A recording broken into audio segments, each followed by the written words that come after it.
porque ela priorizou outra competição e viu no que ia dar. E agora está acontecendo isso. Da minha maneira de ver o futebol, eu não sou diretor do São Paulo, e pelo que eu percebi, a maior parte da torcida concordou com a diretoria, não houve erro de planejamento. Se eu fosse o presidente do São Paulo, não sou cartola, não pretendo ser presidente do São Paulo, o São Paulo teria poupado em outros jogos, o planejamento seria diferente e o time estaria mais inteiro agora no Campeonato Brasileiro. Jean Oddi.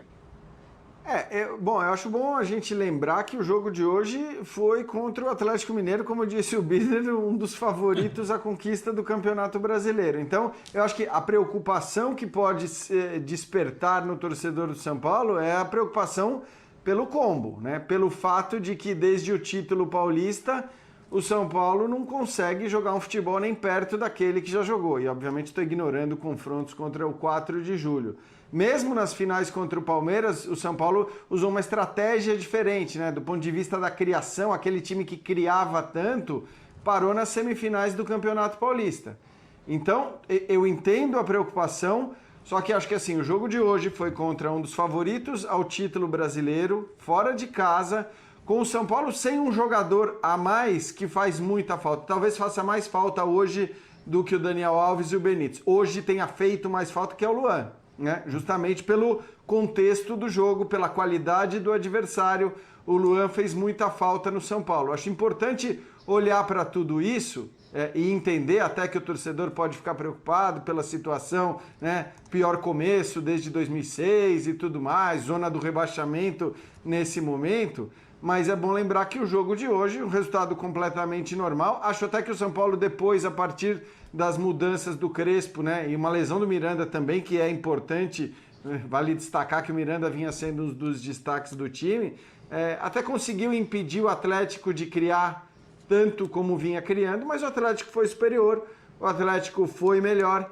e o Atlético tem, eu acho, uma grande vantagem em relação a alguns dos seus rivais na disputa pelo Campeonato Sem convocados. Brasileiro. Quase. E é justamente ter nos Menos, seus dois principais nomes, aqueles caras com mais capacidade de decisão. Então eu falei há pouco, quem são os dois com mais capacidade de decisão no Flamengo? Arrascaeta e Gabigol. Olha o tempo que eles vão ficar fora do Flamengo, né? Por causa de seleção e tudo mais. Quais são os dois com maior capacidade de decisão no Atlético?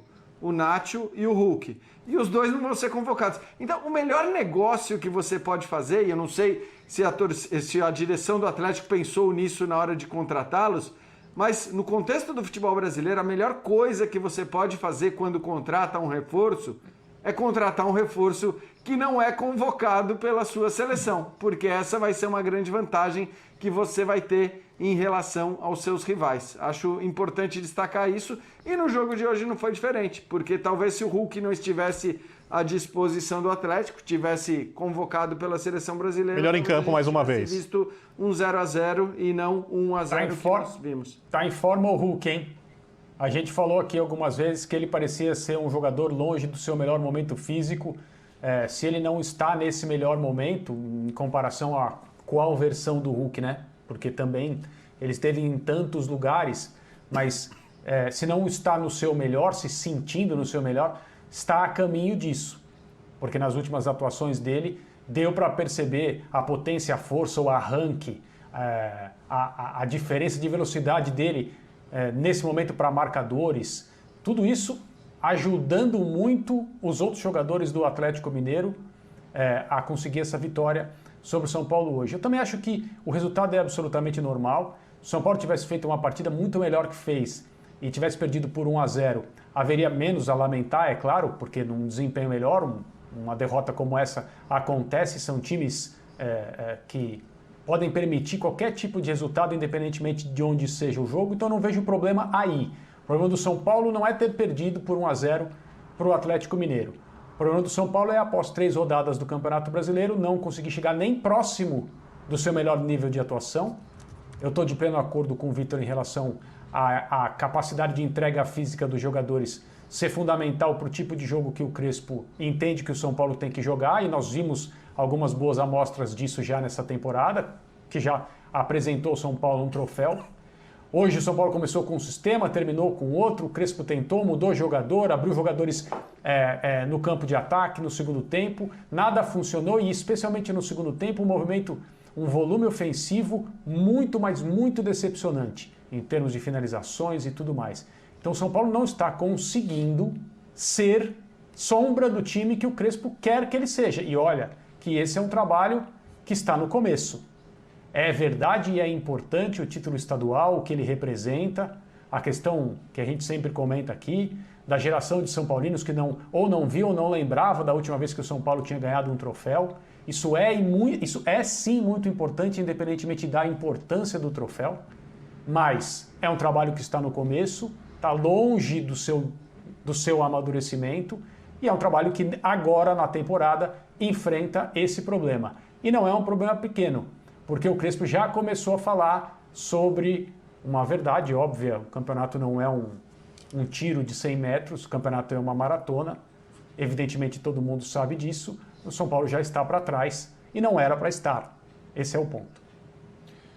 Pedro, me ajuda aí em 1 minuto e meio você falar do Galo. Galo que vem de 2 vitórias seguidas, sofreu uma derrota na estreia, né? Para o time que é líder do campeonato, o Fortaleza, Pedro.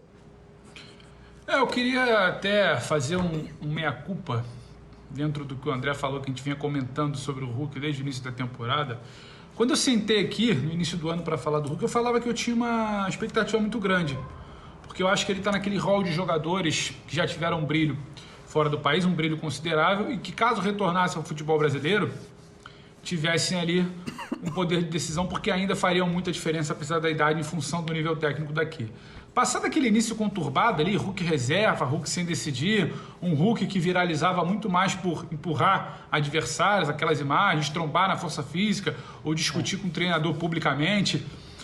A gente questionou qual seria do Hulk. Em certo momento, eu lembro que até usei um tempo que eu via o Hulk um pouco atabalhoado, muita força, muita vontade de querer fazer e pouco entendimento com a bola. E hoje o Hulk alinha a sua força, a sua velocidade, a sua imposição física, a sua vontade de querer fazer, a sua qualidade e a ser praticamente muito mais que um atacante do Galo. É um cara que pega a bola, como a gente viu hoje no lance do gol, lá de trás, controla o time até lá na frente, gera a situação, cria tudo que ele faz. Então a gente gerou expectativa, criticou e agora a gente está vendo um Hulk que, se mantendo assim até o final da temporada, pode ser muito decisivo. Só vou discordar minimamente do Jean, até para atacar uma pimenta. Eu não sei, Jean, se dependendo do brilho, da necessidade de um grupo de seleção e da constância das atuações do Hulk, se ele não pode vir a ser lembrado, não sei. Eu acho que é tanta coisa que a gente está vivendo hoje em dia de experimento, de situação, de falta de opção, de não ter uma definição clara do meio para frente com a seleção, que eu não me surpreenderia. Mas enfim, agora voltando e falando especificamente do Galo... Só rapidinho, Pedro. Acho improvável. Assim, né, a Copa América já foi, o maior prejuízo já foi. Aí 2022 é uma outra história, tá? Mas né, para esse brasileiro, acho que Eu entendo o que você falou ali. O lucro está garantido. É porque eu nunca acho que certos nomes deixam de sair de um radar ali da seleção, especificamente jogando aqui dentro, com pressão, um Hulk determinando, um Atlético Mineiro líder, finalista, avançando em fases de competições mata-mata, nunca se sabe.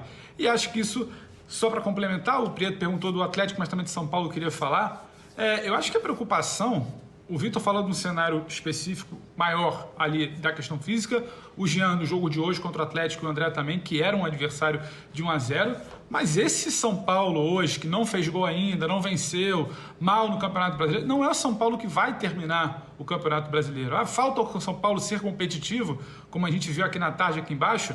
Não tem como manter o grau de competição quando você perde nomes importantes de defesa, como você tem um Miranda agora machucado, quando você fica sem o Luan, quando você fica sem o Daniel, quando você fica sem o Benítez, quando você tem o Luciano que não te entrega o que estava acostumado. Então acho natural. Acho que essas peças voltarão. Me preocuparia muito mais se o mesmo São Paulo que foi campeão paulista, mantendo a sua formação sem esses problemas de desfalque, não tivesse mais jogando bola. Acho que o problema tende a ser menor.